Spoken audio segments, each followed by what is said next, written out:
Hey, this is nothingwired.com and that's the HTC One X. We've shown you the hardware in another video mentioned in the description. So here we'll mostly go ahead and show you the interface UI, Sense 4.0, Android 4.0.3 and some of the apps that comes with this smartphone. So let's get started. Beautiful smartphone.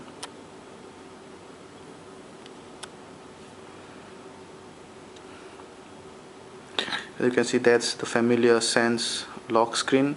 So since Sense 3.5 you have the notifications on lock screen, but in 4.0 you can also customize the lock screen to have other notifications here and also change the ring and stuff.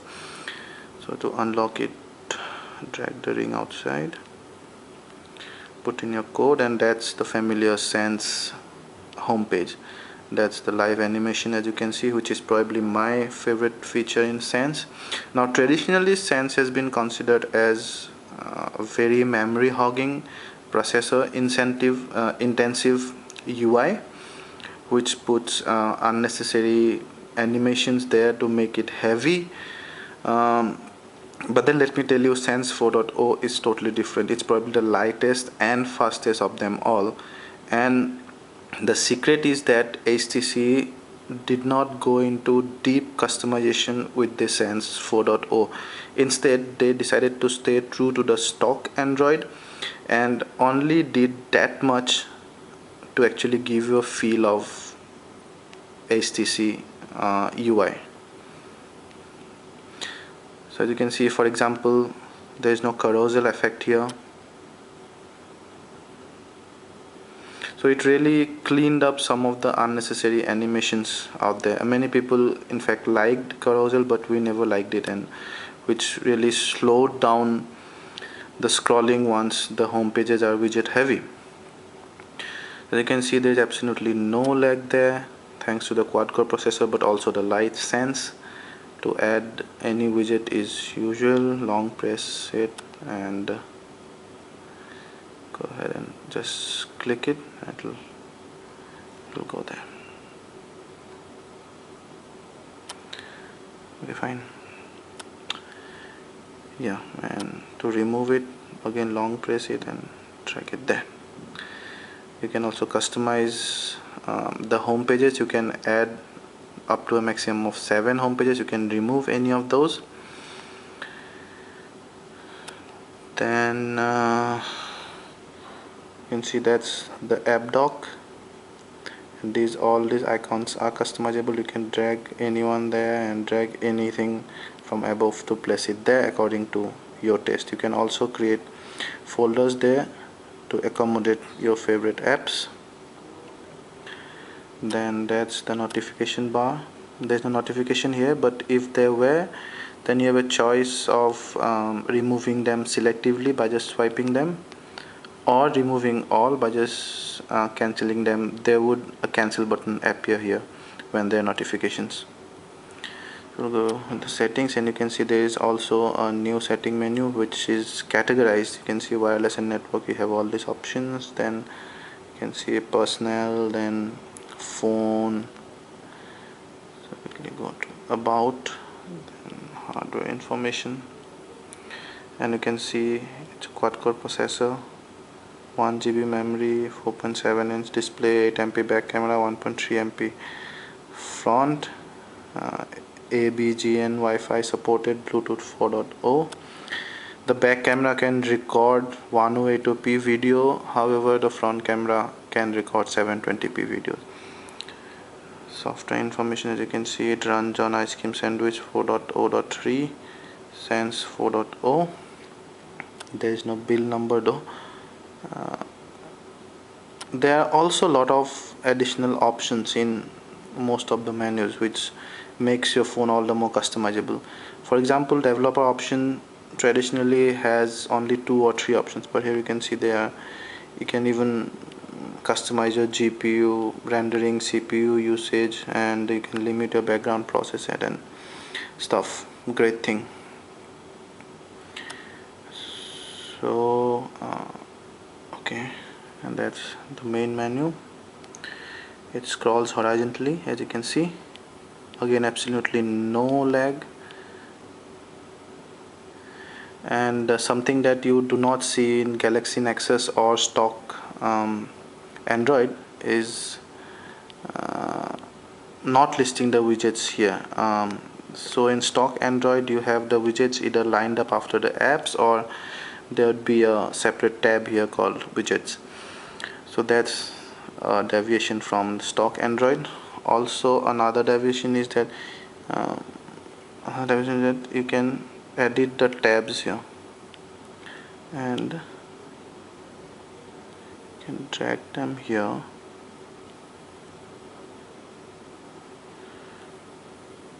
Go back and you have all frequent apps and then downloaded apps. Of course you can also edit tab and then edit or remove these tabs. I don't know how useful that is, but I'm sure it will be for some.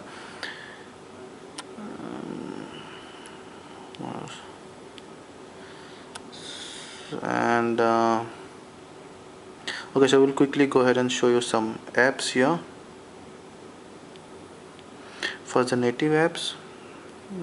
So that's the calculator, typical HTC calculator. It will change to scientific on landscape mode there. Then you have the calendar app.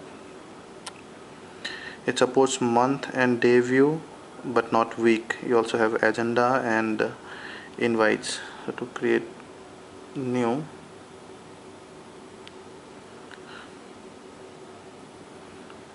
there's a host of options to set an event or reminder or meeting. Then there's a phone button, which is also usual. It's deeply integrated into your Facebook and Twitter, so you can see statuses of your contacts right there. Then I'll go ahead and show you the stock browser. So it's very similar to the stock ICS browser, and once it loads the pages, the menu goes away, so leaving most of the space to your web page, which is a good thing. Also, there are not many things on the menu. They have really cleaned this up. There's only the back button and the quick menu button. Now by default it will load a mobile version of your web page if it has one.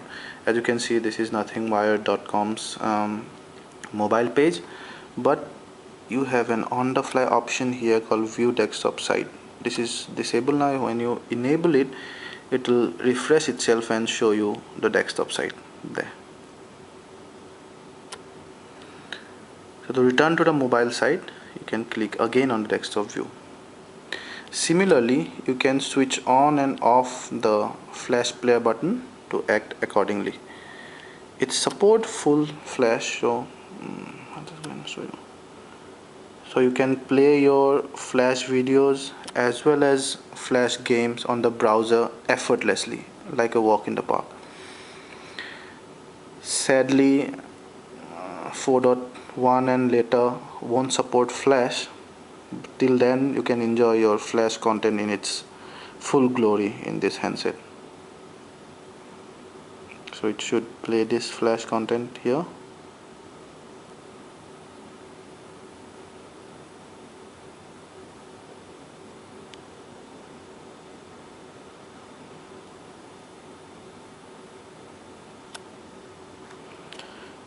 Yes, as you can see, it's playing.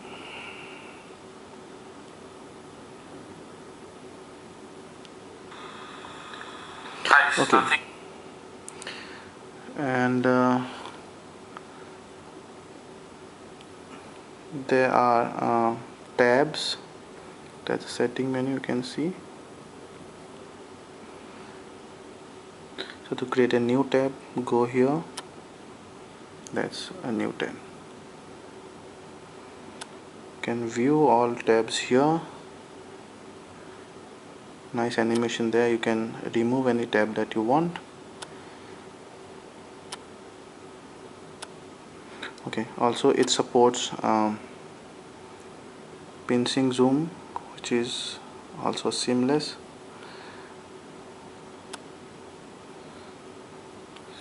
there you can see.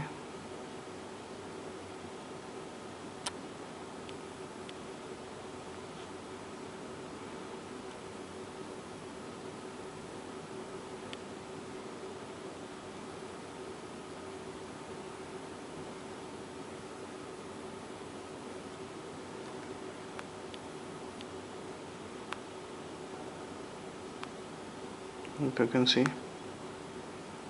very smooth browser engine.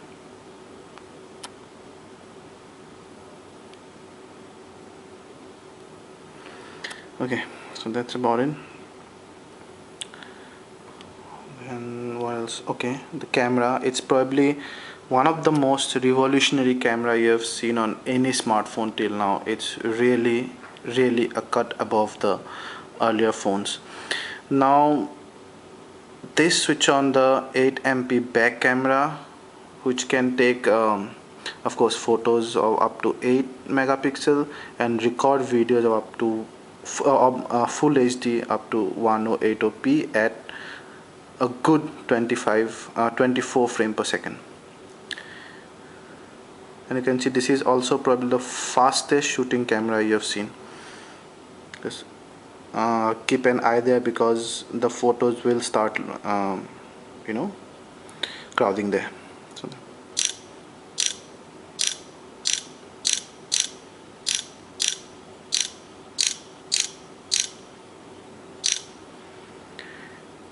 hit tapping it all the time. What you can do is you can use the burst mode if you're probably clicking a sequence or something, maybe your friend jumping from somewhere, you want to click the whole of it.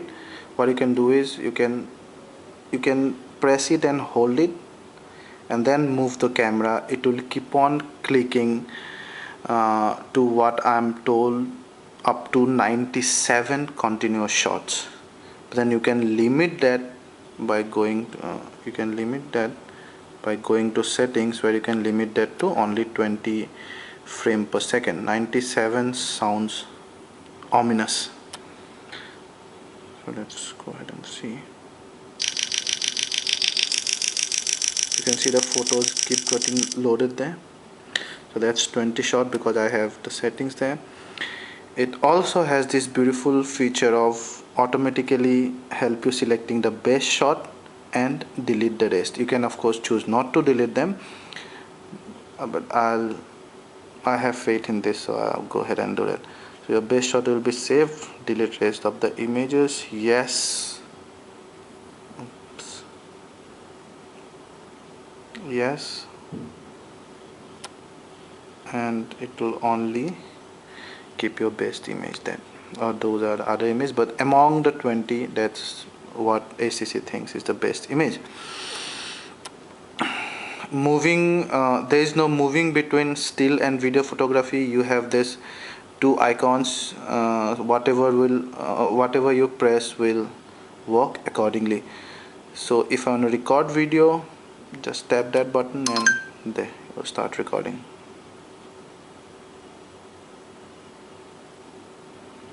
It has brilliant autofocus.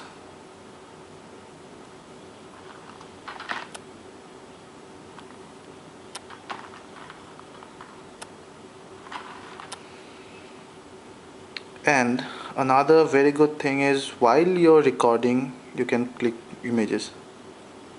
You can see the images getting loaded there, and that does not stop the video like many of the expensive DSLRs. Another good thing, in fact you can also click pictures of videos that you play back on your video player, which is another innovative feature. Go ahead and stop the recording.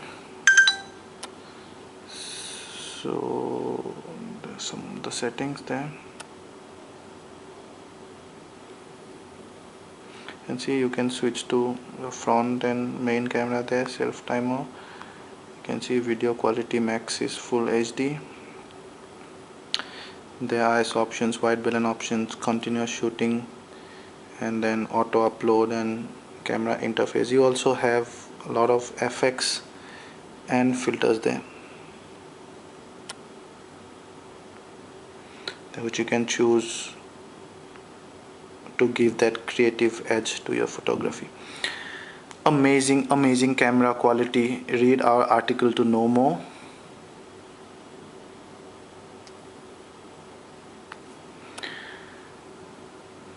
Then you have the car app, which you can use while you're driving a car. You can put the HTC on the car holder, and these big icons will help you operating the phone with one hand,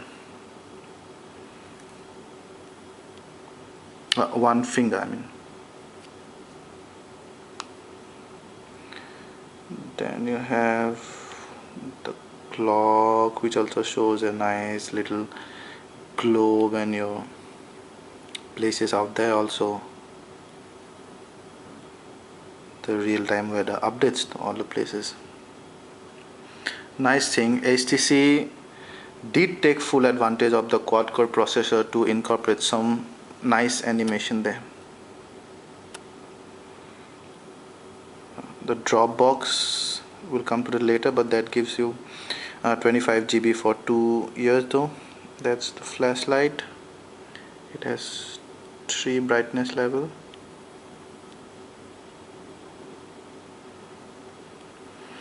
Help you find those keys at night. The FM radio, although you will have to plug your earphones in to play it. A pretty non-pretentious interface. Then you have the gallery where your photos are arranged in stacks. Click any stack and it will show you all photos thumbnail. You can share either the whole stack or individual photos via Facebook, Twitter, message, MMS, mail, or go to see all and you'll find more options like Dropbox and Bluetooth and others. So there you can swipe through images.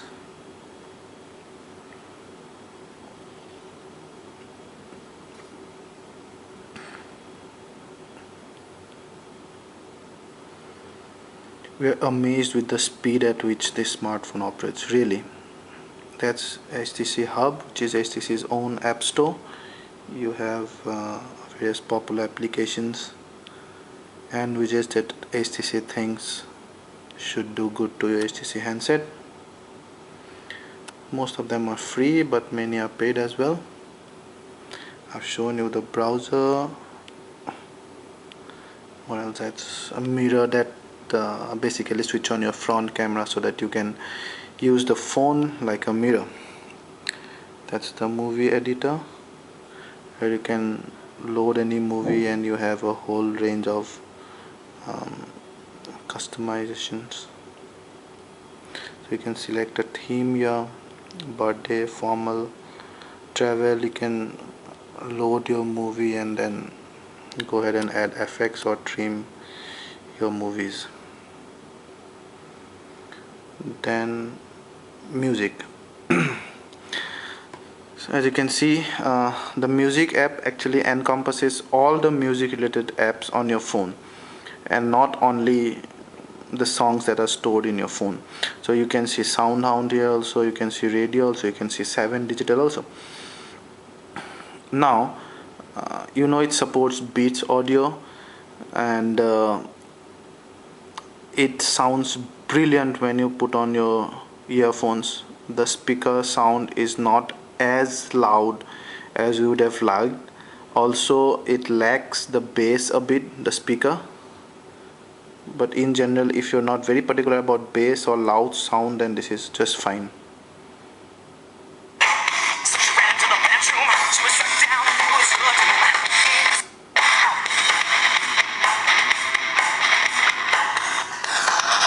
Place to that speaker.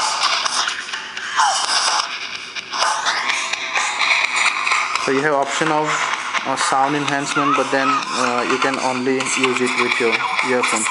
So basically the audio is geared towards towards using with earphones. You can get info with SoundHound. Okay. So however, there is no dedicated video player app, so you'll actually have to go to gallery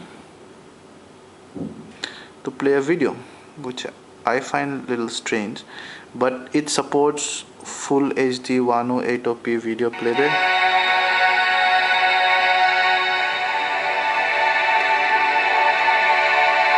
And you can also click footage.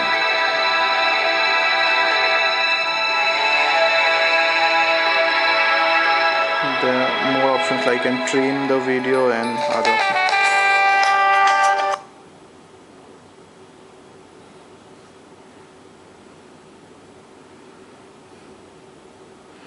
Okay, so that's Notes, which syncs with Evernote, which is a good thing, so that you can back up your notes online so that you don't actually lose them.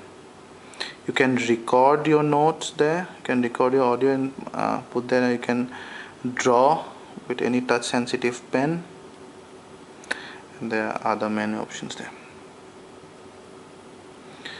So probably this app is a good way to show you the keyboard there. As you can see, the 4.7-inch screen enables you to type effortlessly even on the portrait mode. It's a little difficult looking through the camera, but let me tell you, it's pretty effortless actually. And when you turn it into landscape mode, it really becomes brilliant.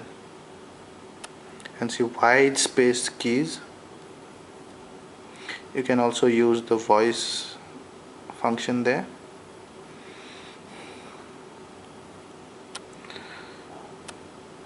Okay, what else?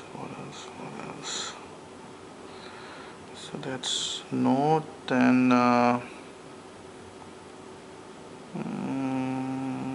most of other things remain the same. That's the task manager. You can stop all, refresh the memory. Oh, you have task that syncs with Google Task, unlike the previous senses. So that's another cool thing that HTC has implemented in the One series.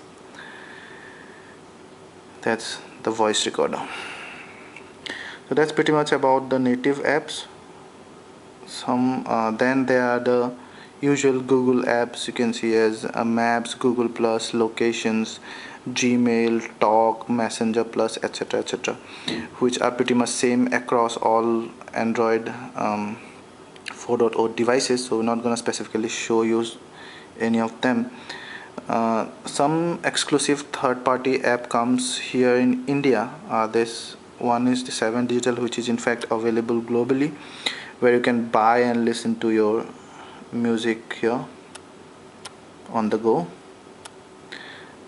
Then there's another app called Bollywood Hangama, which basically is a Bollywood gossip app, where you can see news and reviews about movies and previews about upcoming movies, etc.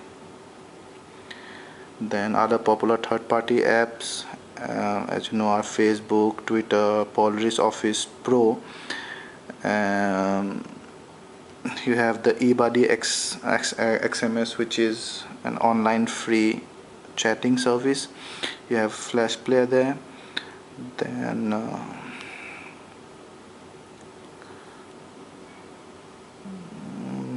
you have SoundHound. You have Teeter, the only game, and pretty addictive, mind you. You have TuneIn Radio, which is an online radio player. Yeah, so that's pretty much about it. So what I can tell you is that HTC is riding a lot on the One series, and the One X is the top of them also. It competes with the likes of the extremely popular Galaxy S2, Galaxy Note, then some of the high-end Xperia devices, some of the LG Optimus HD devices, and of course the S3 now. I can definitely tell you it's better than S2 Note and some of the Sony devices. I cannot tell you about S3 because we haven't yet reviewed the S3. But as far as our verdict goes, if you have money to spare, it costs about 36,000 INR in Flipkart, then this is the handset to go for. Or if you want to wait for our S3 review, that's fine, but it even has a cost advantage compared to the S3. It has 5 cores. The LCD screen is a non-pentile, which means the RGB pixels are of the same sizes, unlike the pentile screen on the AMOLED displays, which makes the colors more vibrant here. And if you compare this LCD screen with let's say Galaxy Nexus or Note, those really look pale. The blacks on the screens are amazing, the colors are very bright, the sunlight readability of this phone is better than S2, better than Note, better than the Galaxy Nexus. Only thing remains to be seen is how it fares against the S3. We'll let you know. Till then, keep tuned in and thanks for checking me out.